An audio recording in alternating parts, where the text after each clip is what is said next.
What's happening, everybody? Ryan Thomas here, live on the Thomas Take Sports Podcast, diving into what is next for Derrick the Black Beast Lewis. He gets a big win yesterday over Aleksei Oleinik in last night's UFC Fight Night. Oleinik, a veteran of the game, it was not without any adversity. There was some adversity there for Derrick Lewis there early in the fight, first round.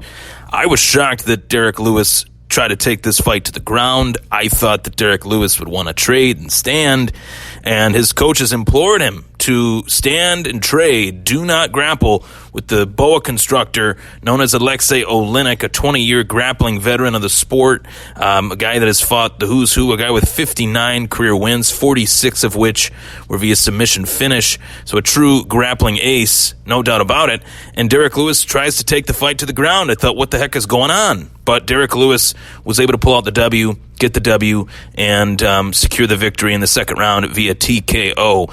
There are a few heavyweights that hit as hard as Derrick Lewis does. He is now holding the record in UFC heavyweight history for the most knockouts, tied for 11 knockouts with Anderson Silva. So that puts into perspective the finishing ability and the power, the fists of Derrick Lewis. So what is next for Derrick Lewis in his next fight? Who should be next? I personally would like to see one of two fights.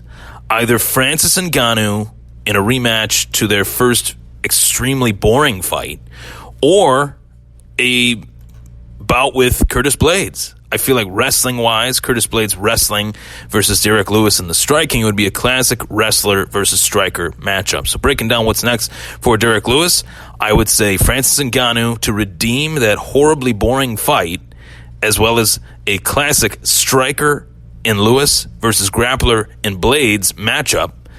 One of those two fights, with a win over Ngannou, would put him right there at title contention. With a win over Curtis Blaydes, it puts him right there into title contention once we sort out the mess that is Stipe versus DC. And once we see part 3 play itself out next Saturday night, we'll get a clearer picture of what could possibly be next. But for now, those are the two fights I would really like to see for Derrick Lewis. I'm Ryan Thomas. That was the Thomas Take. For more of the Thomas Take Sports Podcast, you can find it on Apple Podcasts, Spotify, and Google Podcasts. Take care, everybody. Stay safe.